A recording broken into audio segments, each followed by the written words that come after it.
Hi everybody, my name is Jennifer. Welcome back to my channel. And today I'm talking about the, May wrap up.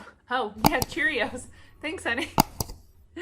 My May wrap up, I finished 4 books and I'm so proud of myself. I think a lot of it was like the first book that I finished, most of it was read in April. So, and then I did read an audio book, and that was for a whole month as well. So, I mean, you go based off of when you finished it, right? So, 4 books. How many? Let's see. 2 fantasies, 1 thriller, and then 1 kind of like historical fiction-ish to contemporary. Well, you'll see. I'll get into that. And my rating system was actually really good this month. I was really surprised on how much I really enjoyed all of these. And so the first book I read was Thunderhead. This is the sequel to Scythe. And this one was really good. I mean, I liked it just as much as the first one. I gave it a 5 because I gave the first one a 5 and I liked this just as much. So I was like, I'm going to have to give it a 5. It was a really crazy continuation, and I love the whole mystery thriller aspect in a way to it. This is more of a sci-fi dystopian. I know it seems like it's a lot of people call it like a young adult fantasy, but I seriously think it's like a young adult sci-fi thriller aspect just because of the content in it, and it's just crazy. It's a crazy world that this is. It's like, when you think about it, it's like, you know, sci-fi dystopian. I mean, it's like something that could happen, you know, maybe in the long future. And this is just a continuation of the whole Scythedom, and I don't want to like get too much into it. Thunderhead is kind of like, because there's this whole Scythedom where there's, you know, in Scythe there's, you know, there's no death unless you were killed by a scythe. But anyways, they made everything where even if you committed suicide, you can be brought back to life. Anything happened, any heart effects, whatever, people are gonna live forever, and you can change your age at a certain time. It's called like the turning or something like that. So in Scythe, you learn about that world and the whole Scythedom, and the 2 main characters learning to become scythes themselves. As teenagers. I think they start training them at like 16 years old, and they have to go through this like crazy training. And so Thunderhead is kind of like a computer generated government where it's like cameras are watching every movement. They make decisions for people. Anybody can look up its database. It has all the information, but the Scythedom and the Thunderhead can't interfere with each other's governments, I want to say. It's so hard to explain. You would have to get into this world, but that's what the Thunderhead, thanks honey. That's what the Thunderhead is, if you were wondering what Thunderhead meant. So it kind of goes, it's really crazy. I can't wait to read the 3rd one. I heard the 3rd one's kind of like, but the 3rd one is a bigger one, and it's like not that good. Like, well, who knows until I read it, right? I gave this a 5-star. I highly enjoyed it. It's just a fun read, easy, fast read. That's what's cool about young adult books in a way, because like they're really quick read. Next book I read was The Night Swim by Megan Golden, and this one was, you know, I thought it was a thriller, which in a way I could see it is, but it's more of like a mystery courtroom setting, because it goes into this, it's about like this lady who does a podcast. She does like a crime podcast, and she there's this big like sexual assault case going on in a certain town, and so she's going there to cover it. And while she's there, she ends up seeing these letters about a case that happened like 20 so years before that. And so she's invested in 2 different cases, what's going on in the courtroom setting as she's investigating that and interviewing people involved in that, as well as interviewing and people about that connection that happened in that town like 20 years before that. And so it's a really fun, quick read as well. It's intense, like definitely trigger warnings for sexual assault and all that. But Oh yeah, Yeah. But I gave this, what did I give it? A 4.5, I want to say, or did I give it a 4 or 4.5? One of those. I really enjoyed this story, even though like it wasn't too big of a shock factor. I think that's why I gave it either like a, I think I gave it a 4.5. Yeah, I gave it a 4.5 because the shock factor, there was no real big shock factor at the end. It was kind of like, I kind of wish there was some sort of like crazy ending. I think it would have been like awesome. I mean, some people might have thought this was a crazy ending, but to me it was just kind of like, all right. But I highly enjoyed this book. And the next one I read was Firefly Lane by Kristen Hanna. This was a book club pick. Somebody in our book club chose it, and I watched the show before I read this. So when I was reading it, a lot of it was going along with the show, a lot of similarities. But then as you continue on, there's so many differences from the show. But the personalities were like bang bang, like they were like on par. Like those actresses in the show did a great job because the personalities in the book were like so similar. It was insane. But they're making a season 2, and I'm wondering if they're going to follow the book. I mean, because there's some, I can see them following it to a certain extent, but then they probably have to come up with their own thing, I'm thinking.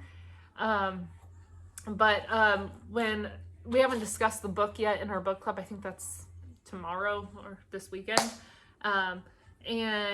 But some ladies have posted on our group Facebook page about how they liked the book better than the show because they read it first before they started watching. And I feel like I watched it and then I read it, and I really liked both aspects. I like the way they did the show in a certain way, and I like the way how the book was written in a certain way with more detail. And you know, books are usually better than the show and everything. Of course, like normal people, that's like an exception, and of course different things. But it's just, I really liked both. I liked the way they did things in both the book and the show. Just like, I haven't read the books, but I heard season 1 was basically almost like exactly like the book, but season 2 went completely different off of the book, and I heard that the show was way better than the book. Anyways, but I highly enjoyed. I gave it a 4-star. I mean, it wasn't like the biggest, like, oh my god, my favorite thing, like Kristen Hanna's, the Nightingale, that was the greatest thing ever. I'm interested in hearing what other people have to say, just because I have a different viewpoint because I watched the show before I read it, whereas some people might have read it before watching it, and I just enjoyed both, and interested to see how they do in season 2. And then the last one I finished was Legendborn by Tracy Dion, and it was my audiobook, and it was read by, shoot, I forgot her name. Last name is like Pratt or something, but she was the bomb. She she did all the voices, and the way she did the main character's voice was the greatest. It feels like you were her, or like you were in her shoes, or you're watching a movie or something. I just love the way everything, that was one of my favorite audiobooks, just the way she told the story. But there were times where the world is so confusing and all these different names, and it's kind of like a King Arthur, not a retelling, but like a involved in this like magic system that's in this. And it got so confusing, and then you kind of, more into the story, you kind of understand what's going on, and then there's like more confusion at the end, which kind of get a little clarity, but I'm still confused, so I'm interested in reading the second one. This one is like about this girl who, basically in the beginning you find out that her mom passed away, and it was from a car accident, and it's going based off of her like trying to cope, and it's so emotional. That first chapter is actually like hard-hitting, and you follow her like, and it's like 3 months later too, and it's just like it's very sad. But it goes back into like her and her mom were arguing before her mom died, so she kind of didn't really get a good closure with her mom either, so that was really sad. But there's a lot that goes into this. So they're from South Carolina, and she gets into this early college program. So she's 16, 17 because of this early college program at the University of South Carolina. And her and her best friend go there, and they're both, Is her friend African American? They're both black, I think. I think her friend is. I'm pretty sure. But she is, the main character is, and she goes in this school, and it's like mostly predominantly white school. There's very little black people there, and there's one like black counselor. But she ends up finding out about this magic. She starts seeing things, and she starts following things, and she gets up in getting involved in this group, and it's mostly white magical group, and you can tell some of them are like very racist. There's some like very racist aspects to some of these things and the way that she's treated. It is the South, and but it's just crazy story. I wish I could get into it more with the magic system, but you would have to see how like King Arthur is involved in this. It's basically based off of the mythology, I think, of the of whole King Arthur, because I think wasn't King Arthur like a real person, but then like there's this whole story about him being like magical by some sort, I don't know.